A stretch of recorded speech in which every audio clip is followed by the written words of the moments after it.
Bloody blimey hell, I really want to play this game. Last year, Atlus finally announced Metaphor ReFantazio, a game they teased all the way back in 2016. And man... I'm not trying to objectify video games, but it was just one of the best sights I've ever seen. Metaphor is the first new game to be directed by Katsura Hashino since Persona 5, and as someone totally obsessed with Persona, I'm unbelievably excited for it. I don't really ever get super hyped for games. I'll look forward to them and start counting days as release dates get closer, but I can usually be pretty patient waiting for them. But with Metaphor? No, I've been desperately awaiting the release since the first trailer. Despite the fact that there are only 2 trailers and a rather small amount of promotional material, which all seems to only show a fairly small slice of the game, it's been enough to get my imagination running wild just thinking about the possibilities and potential that this game has. Basically, this game looks really good and I want somewhere to talk about it so that I don't just ramble on about it 24/7 and drive the people around me insane. Oh, who am I kidding? It's too late. Part 1. What even is it? Metaphor ReFantazio is a fantasy RPG where you're tasked with participating in an election following the assassination of the king. The election sees you travelling across the kingdom in order to gather support from the people. Since it's a game being developed by many Persona veterans, it takes a lot of cues from the modern Persona titles, most notably in its use of calendar-based progression where you'll need to complete story objectives before a certain in-game date. Persona isn't the only source of inspiration though. Based on the interface in combat, the game seems to use some sort of variation on the press-turn combat system first introduced in Shin Megami Tensei Nocturne. Metaphor is the first large-scale fantasy IP created by Atlus, intended to be a new major pillar for them alongside Persona and SMT. The game is also the first wholly original game to be created by Atlus's third internal studio, Studio Zero, so the game is a pretty big deal for multiple reasons. Part 2. Travel and evolving Persona's gameplay. Although the game borrows a lot of time management mechanics from Persona, it doesn't mean the series will work exactly the same way. Persona's mechanics have been taken and used in a very different way that will make Metaphor stand out. In Persona, you'd play as a character living in a town or city in the modern world, such as the small town of Inaba in Persona 4. You'd spend your days bonding with friends, eating at local restaurants, doing part-time jobs, and of course, you'd spend some days exploring bizarre alternate worlds to progress the main story. The games are dense in content, despite the fact their settings are much smaller than what you'd expect from games of their size. Metaphor puts a spin on this style of gameplay by incorporating a much larger setting. A kingdom made up of 3 countries that the player will travel around in a large vehicle called a gauntlet runner, rather than living in one location for the whole game. The difference this makes is that the game's world appears to be way bigger than anything seen in Persona. Tokyo in Persona 5 is the biggest overworld in the series, but Metaphor appears to completely blow it out of the water in terms of scale. Tokyo is only one city, while Metaphor has multiple. Only one of them has really been shown properly so far, but it already looks pretty big. What's more notable about the larger setting is the travel system. Persona's time management mechanics were all about who you'd spend time with or what you'd do to raise important stats. There were never any limitations on where you could go. Once you unlocked an area, nothing would stop you from going there for the rest of the game. Metaphor uses the same system, but also implements a system where travel is tied to the in-game progression of time, which adds a whole new consideration to the time management. I love the sound of this. It's not clear exactly how it's going to work yet, but one of my favourite things about Persona is strategizing to try and accomplish as much as possible with the limited time you have. So I'm really excited to try a new form of that same challenge where you now also need to plan around the additional limitation of needing to reach specific locations in order to do certain things or interact with certain people. I think the travel system will also do a great job of selling the scale of the kingdom. Despite the size of most open world games, I never really feel like their worlds are that big. This likely comes down to the fact that as soon as you've reached a location, you can just fast travel back there freely, effectively erasing empty space from the map after you've been through it once. As you get further and further into open world games, they feel progressively smaller, as you end up just reaching the point where you're doing nothing besides fast travelling between a few important locations. Some games do actually have time pass according to how far you fast travel, but the in-game date is meaningless in most games. So the player wouldn't even notice if a week had passed while they fast travelled unless they checked for the date. But once again, the date is meaningless, so why would they check it? Metaphor may not be technically as big as an open world game in terms of explorable space, but I'd wager that its travel system will make it feel way bigger than most of them.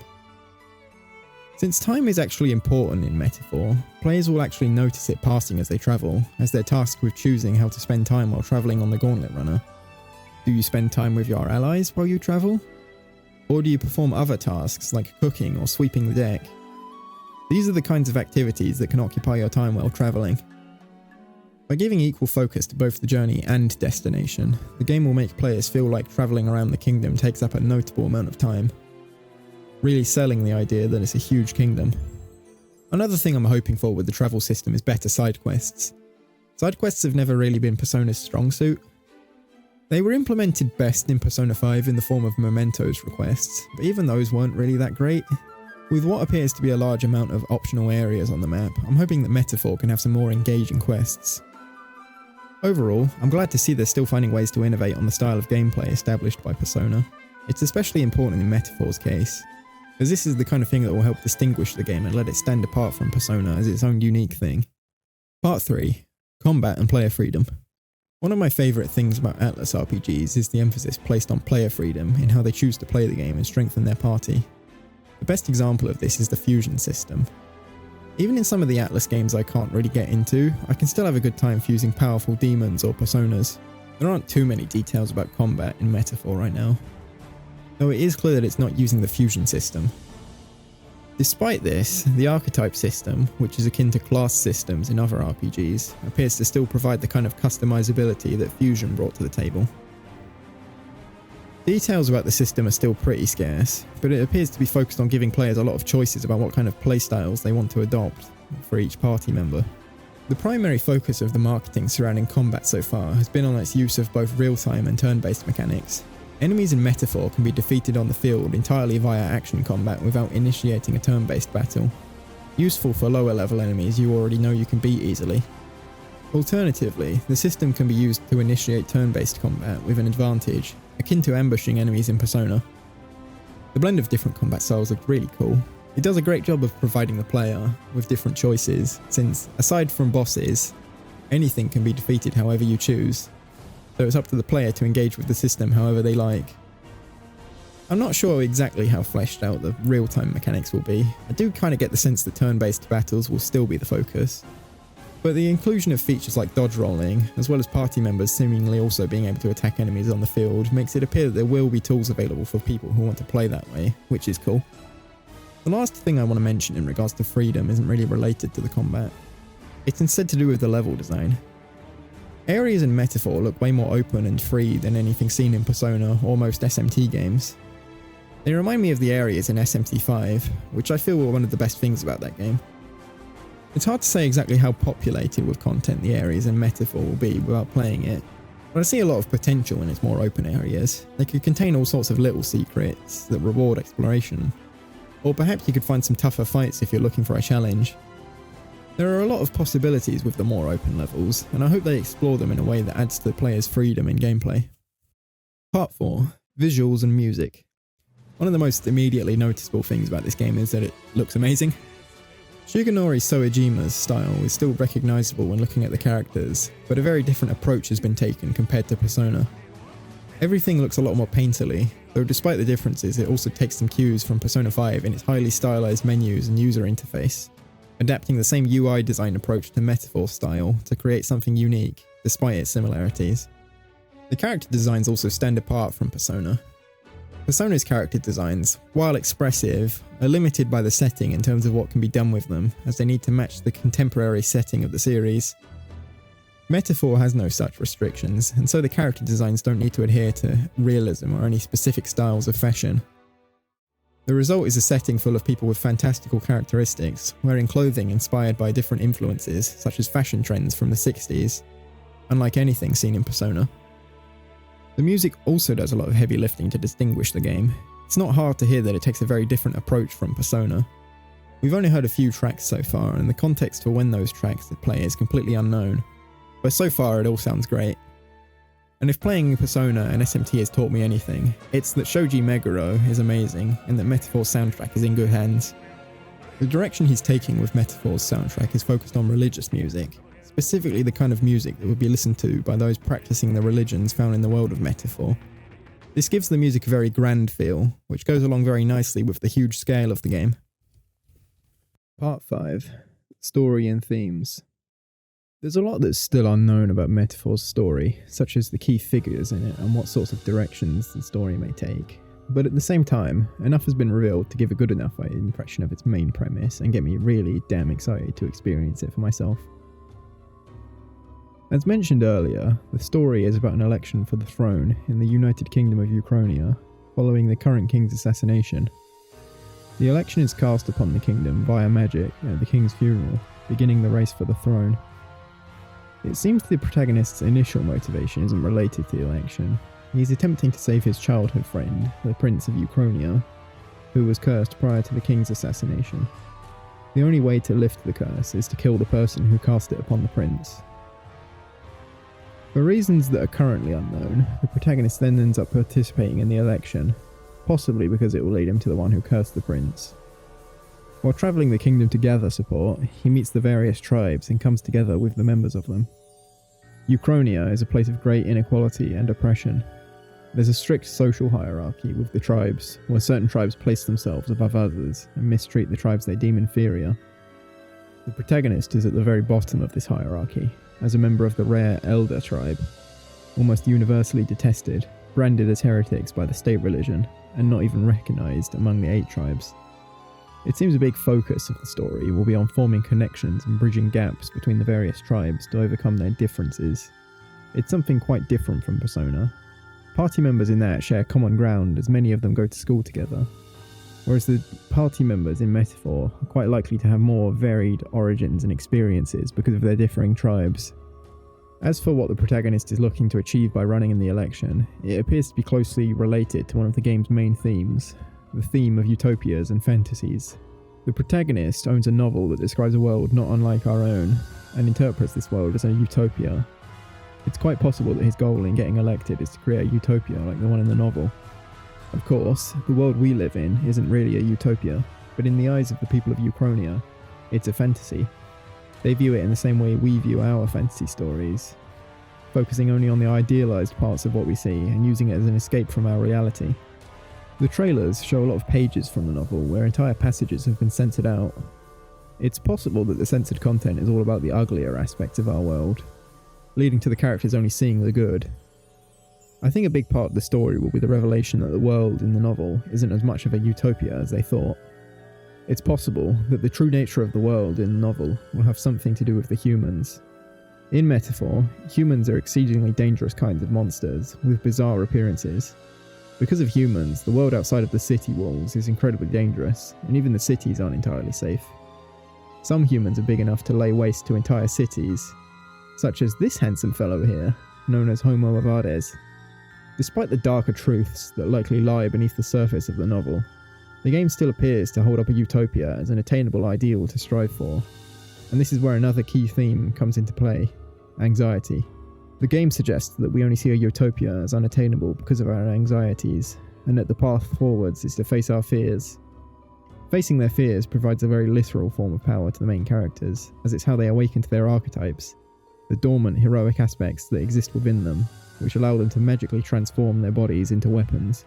Within the narrative, the main characters appear to represent a driving force for change, driven by facing their fears, while it appears that those they come into conflict with represent the opposite.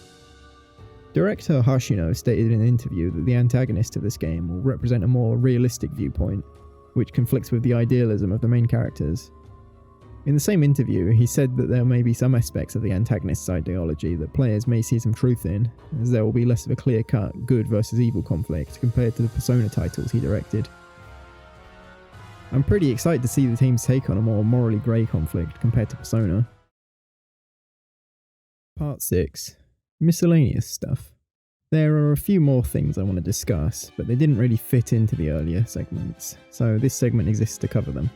First things first, the protagonist can ride on his sword like a hoverboard. It seems like you're able to start doing this at any moment in most areas, and it looks really cool. My hopes are that this makes traversal more interesting.